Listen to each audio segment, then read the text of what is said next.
اس کو نیکی کے ساتھ پا رہا ہوں۔ تعریض، تعریض کا لغوی معنی تو ہے چوٹ، یہ تعریض خاصیت ابواب میں اس کا اور معنی ہے، علم بیان میں تعریض کا اور معنی ہے۔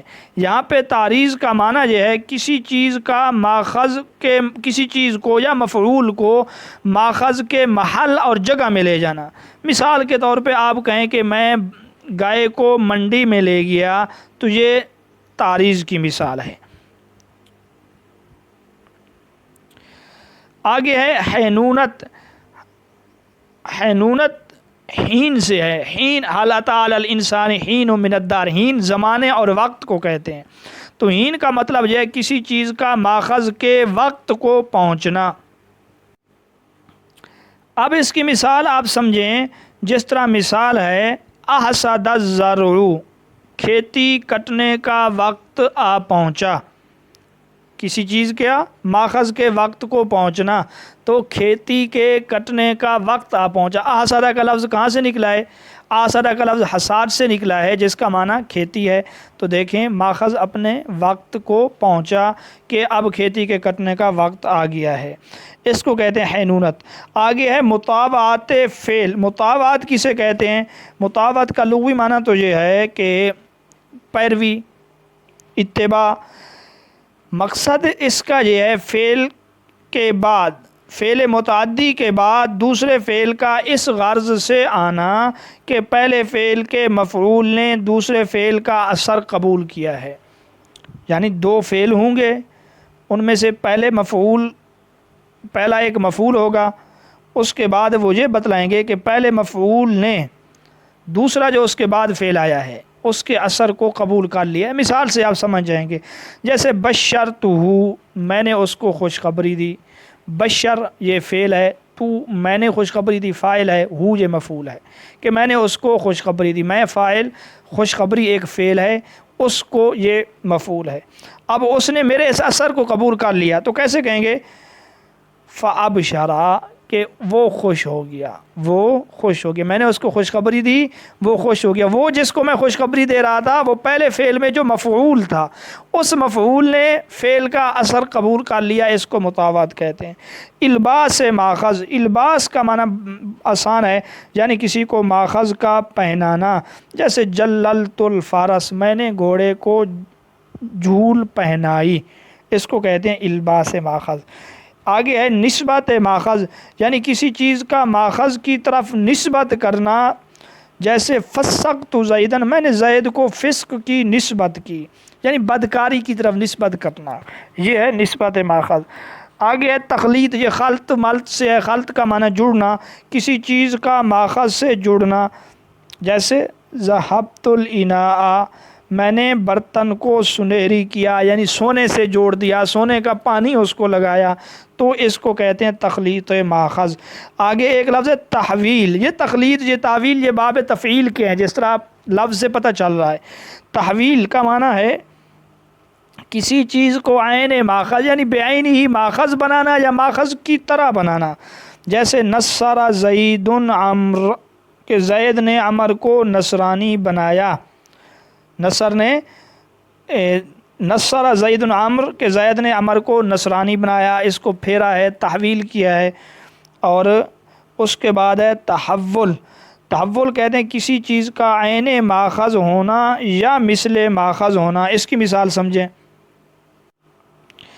اس کی مثال ہے تنصر زید، زید نصرانی ہو گیا۔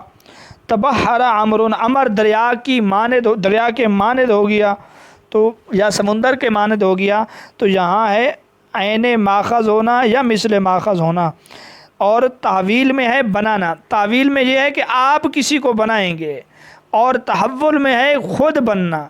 تنصر زید کا معنی زید خود نصرانی بن گیا، اور نصر زید عمرن کا معنی یہ ہے کہ زید نے عمر کو نصرانی بنایا ہے۔ تعویل اور تحول میں یہ فرق ہے کہ ایک میں خود بن جاتا ہے وہ ہے تحول، اور ایک میں بنانا پڑتا ہے وہ ہے تحویل۔ آگے ہے قصر، قصر کا لغوی معنی تو ہے اختصار۔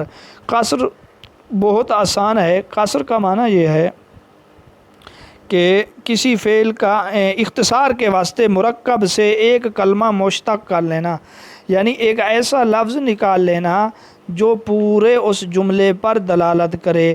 مثال کے طور پہ تعلیل ہے یا حللہ ہے، اس سے مراد کیا ہے؟ اس نے لا الہ الا اللہ۔ اسی طرح حوقلہ سے مراد ہے لا حول ولا قوت۔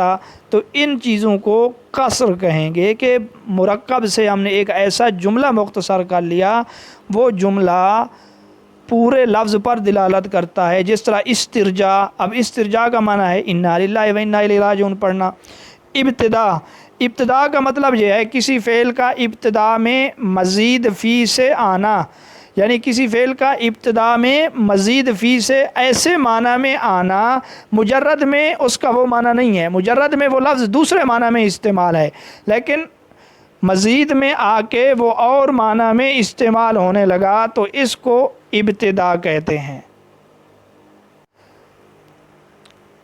جیسے مثال ہے تکلم عمر، عمر نے کلام کیا، مجرد میں کاف لام میم کلم جو ہے اس کا معنی ہے مجروح کرنا، زخمی کرنا، تو یہ مجرد میں اور معنی میں استعمال ہوا، اور جب مزید میں آیا تو دوسرے معنی میں استعمال ہوا، تو اس کو کہتے ہیں ابتدا، کیونکہ یہ ابتداءً مزید میں آ کر اور معنی میں استعمال ہو رہا ہے، ورنہ مزید تو مجرد سے بنتا ہے، آپس میں کوئی مناسبت ہوتی ہے، جیسے سامیہ اسما، اسی طرح خارجہ نکلا، اخرجہ نکالا، لیکن ابھی زخمی کرنے میں اور کلام کرنے میں، زخمی کرنا اور معنی ہے، کلام کرنا اور معنی ہے، تو کلام کرنے کے معنی میں یہ مجرد میں استعمال نہیں ہوا۔ آگے ہے اقتضاب۔ اقتضاب اور ابتدا میں تھوڑا سا فرق ہے۔ اقتضاب کہتے ہیں کسی فعل کا ابتداءً مزید فی میں آنا اور مجرد میں استعمال نہ ہونا۔ پہلے ابتدا میں یہ تو تھا کہ وہ فعل مجرد میں استعمال ہے، اس فعل کو مجرد میں استعمال کیا جاتا ہے لیکن معنی اور ہے، اور اقتضاب میں یہ ہے کہ ثلاثی مزید سے ایک ایسا فعل آتا ہے مجرد میں اس کا وجود ہی کوئی نہیں ہے۔ مثال سمجھیں، جیسے ہے تمارازا زیدن، کہ زید نے دکھاوے کے لیے اپنے آپ کو بیمار دکھایا، بیمار بنایا، یعنی زید بیمار تھا تو نہیں، لیکن اس نے دوسروں کو دکھایا ہے کہ یہ بیماری والا ماخذ، یہ مرض والا ماخذ میرے اندر موجود ہے، میں بیمار ہوں۔ تکلف کا معنی یہ ہے ماخذ میں تصنع اور بناوٹ اور دکھلاوا کرنا، اس کو کہتے ہیں تصنع۔ تصنع کی مثال ہے جیسے تکوف زیدن، کہ زید بتکلف کوفی بنا، یعنی کوفی بننے میں اس نے تکلف سے کام لیا، تصنع سے کام لیا۔ اس کے بعد ہے تجنب۔ تجنب اجتناب سے ہے، یعنی ماخذ سے اپنے آپ کو بچانا، ماخذ سے اپنے آپ کو دور کرنا، جیسے تعصم زیدن، اس کا معنی یہ ہے کہ زید گناہ سے بچا، یہ مطلب نہیں ہے کہ زید گناہ میں پڑ گیا، بلکہ یہاں تجنب والا معنی ہے۔ تعمل کا معنی ہے ماخذ کو کام میں لانا، جیسے تختم زیدن، کہ زید نے انگوٹھی پہنی، اب لازمی بات ہے انگوٹھی کو پہننا، انگوٹھی کو کام میں لانا ہے۔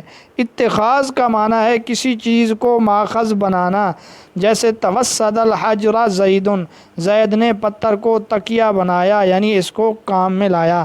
تدریج کا لغوی معنی ہے ڈھیل، اس کا معنی ہے کسی کام کا آہستہ آہستہ کرنا یا ماخذ کو مہلت بمہلت کرنا، جیسا کہ مثال ہے تجرع زیدن، زید نے گھونٹ گھونٹ پیا۔ تحفظ عمر، عمر نے تھوڑا تھوڑا کر کے قرآن مجید کو حفظ کیا۔ اشتراک کا معنی ہے دو شخصوں کا مل کر، اشتراک مشترک سے ہے دو شخصوں کا مل کر کسی کام کو اس طرح سر انجام دینا کہ ہر ایک کام کرنے والا بھی ہو جس کو فاعل کہتے ہیں اور ایک مفعول بھی ہو، جیسے قاتل زید عمرا، کہ زید اور عمر نے باہم قتال کیا، باہم لڑائی کی، ایک دوسرے کو مارا۔ دیکھو تو یہاں پر دونوں فاعل بھی ہیں، دونوں مفعول بھی ہیں۔ اس کے بعد ہے موافقت۔ موافقت کا معنی ہے دوسرے فعل کے ہم معنی ہونا، جیسے ضاعفت الشیء، یہ ضاعفت کے ہم معنی ہے، دونوں کا معنی یہ ہے کہ میں نے ایک چیز کو دگنا کر دیا، یعنی ایک باب اگر دوسرے باب کے کسی کے معنی میں ہو جائے تو اس کو موافقت کہتے ہیں۔ مثلا باب مفعلہ کا کوئی لفظ اگر باب تفعیل کے ہم معنی ہو جائے تو یہ موافقت ہے۔ تصرف کا معنی ہے تحصیل ماخذ میں کوشش کرنا، کسی چیز کے لیے کوشش کرنا تصرف کہلاتا ہے، جیسے اکتسب العلم، اس نے علم حاصل کرنے کی کوشش کی۔ تخییر یا تخیر کا معنی ہے فاعل کا فعل کو اپنے لیے کرنا، کہ اس نے جو یہ کام کیا ہے اپنے لیے کیا، جیسے اکتال الشعیر یا اکتال الثوب، اس نے جو جو ناپے ہیں یا کپڑے کا اس نے جو وہ اندازہ کیا ہے اور کپڑے کو ناپا ہے وہ اپنے لیے ناپا ہے، کسی اور کے لیے نہیں۔ اور طلب کا معنی یہ ہے ماخذ کو طلب کرنا، یہ بڑا آسان ہے، جیسے استغفر زید، زید نے مغفرت اور معافی اور بخشش اللہ رب العزت سے طلب کی ہے۔ اسی طرح ایک چیز ہے لیاقت، لیاقت کا معنی ہے کسی چیز کا ماخذ کے لائق ہونا، جیسے استرقا الثوب کہ کپڑا اتنا پرانا ہو گیا اب وہ پیوند کے لائق ہے، اس کو کوئی جوڑ لگائیں۔ لزوم اور علاج، لزوم کا معنی ہے فعل لازم کے معنی میں ہونا، اور علاج کا مقصد یہ ہے فعل کے معنی کا تعلق اعضائے ظاہرہ سے ہونا، مثلا آنکھ، ناک وغیرہ۔ اب اس کی مثال سمجھیے، جیسے انکسار، انکسار کا معنی ہے ٹوٹنا۔ اب یہ ٹوٹنا فعل لازم بھی ہے اور ٹوٹنے کا تعلق جو ہے وہ اعضائے ظاہرہ سے ہے، ہڈی سے ہے، ہاتھ سے ہے، ناک سے ہے، انگلی سے ہے، تو اس کو کہیں گے لزوم و علاج۔ مبالغہ لون و عیب، یعنی رنگ یا عیب کے معنی میں زیادتی کا پایا جانا۔ اس کی مثال یہ احمرہ بہت زیادہ سرخ ہو گیا، احولہ بہت زیادہ مہنگا ہو گیا، تو اس میں عیب کے معنی میں مبالغہ ہے اور احمرہ میں رنگ کے معنی میں مبالغہ ہے۔ تو یہ الفاظ ہیں جو استعمال ہوتے ہیں ایک دوسرے کی جگہ خاصیت کے طور پہ۔ اب آپ سے اگر پوچھ لیں کہ فلاں لفظ کی خاصیت کیا ہے، سیرورت کا معنی کیا ہے، تصغیر کا معنی کیا ہے، تغییر کا معنی کیا ہے، تو انشاءاللہ آپ ہمارے اس لیکچر کو سننے کے بعد اس چیز کے قابل ہو جائیں گے کہ آپ خود بخود اس کا معنی بتلا سکیں گے۔ اب آگے ہر باب کے جو خاصیات ہیں ان کے متعلق ہم مختصر پڑھتے ہیں۔ یہ جو اوپر میں نے خاصیات بتلائی ہیں یہ ہر باب میں یا مکمل یعنی یہی خاصیات ہیں جو ایک دوسرے ابواب میں استعمال ہوتی رہتی ہیں، کوئی کسی باب میں کوئی کسی باب میں۔ اب ہر باب کی خاصیت کون سی ہے؟ تو ثلاثی مجرد میں سب سے پہلے باب جو ہے ناصرہ ینصرو، اس باب کا مشہور خاصہ مغالبہ ہے۔ سب سے پہلی خاصیت جو آپ سن چکے ہیں، مغالبہ کا معنی ایک کا دوسرے کے اوپر غالب آ جانا۔ مثال یخاصمنی زید فاخصمہ، کہ میں اور زید باہم جھگڑتے ہیں مگر میں اس پر غالب آتا ہوں۔ اور ضرب یضرب، اس کا خاصہ بھی مغالبہ ہے لیکن تھوڑا سا فرق ہے۔ ضرب یضرب سے مغالبہ والا معنی تب ہوگا جب فعل مثال واوی ہو۔ مثال واوی کیا ہے؟ یعنی فا کلمہ کی جگہ پر وہ حرف علت ہو یا اجوف یائی ہو۔ اجوف کہتے ہیں عین کلمہ کی جگہ حرف علت ہو اور وہ بھی یا ہو، یعنی حرف علت وہ الف یا میں سے یا ہو، یا ناقص یائی ہو۔ ناقص کہتے ہیں وہ کلمہ جس کے لام کلمہ کی جگہ حرف علت ہو، اور ناقص یائی کا مطلب یہ ہے کہ لام کلمہ کی جگہ ہو بھی حرف علت اور ہو بھی یا۔ تو گویا باب ضرب یضرب کی خاصیت مغالبہ تب ہے یا تو مثال واوی ہو یا اجواف یائی ہو یا پھر ناقص یائی ہو۔ مثال ایک دیکھ لیں، با یعنی زید فابیو، زید مجھ سے خرید و فروخت کرتا ہے، یعنی ہم ایک دوسرے سے بیچتے خریدتے رہتے ہیں، لیکن فابیو میں خرید و فروخت میں اس سے بڑھ جاتا ہوں۔ آگے باب سامع یسمع، یہ باب زیادہ تر لازم استعمال ہوتا ہے، متعدی بہت کم، اور رنج والا معنی، خوشی والا معنی، غمی والا معنی، بیماری، رنگ، عیوب، جسمانی حلیہ، یہ اس باب کی خاصیت ہے کہ زیادہ تر اسی باب سے آتے ہیں۔ جیسے حازینہ کا معنی غمناک ہونا، فاریہ کا معنی خوش ہونا، ساقیمہ کا معنی بیمار ہونا، قادرہ کا معنی گدلا اور میلا ہونا، آویرہ کا معنی ہے کانا ہونا، بالیجہ کا معنی ہے کشادہ ہونا۔ تو اس طرح کے کشادگی، تنگی، خوشی، غمی، بیماری والے معنی عام طور پہ باب سامع یسمع سے استعمال ہوتے ہیں۔ اگلا باب ہے فاتح یفتح، اس باب کی خاصیت لفظی ہے۔ یاد رکھیں فاتح یفتح کے باب جو بھی ہوگا اس کے اندر حرف حلقی ضرور ہوگا، لیکن یہ نہیں ہے کہ جس کے اندر بھی حرف حلقی ہو وہ باب فاتح یفتح، نہیں بالکل نہیں، ایسا کبھی ہوگا کبھی نہیں ہوگا۔ سامیہ کے اندر بھی حرف حلقی ہے لیکن وہ باب فاتح نہیں ہے۔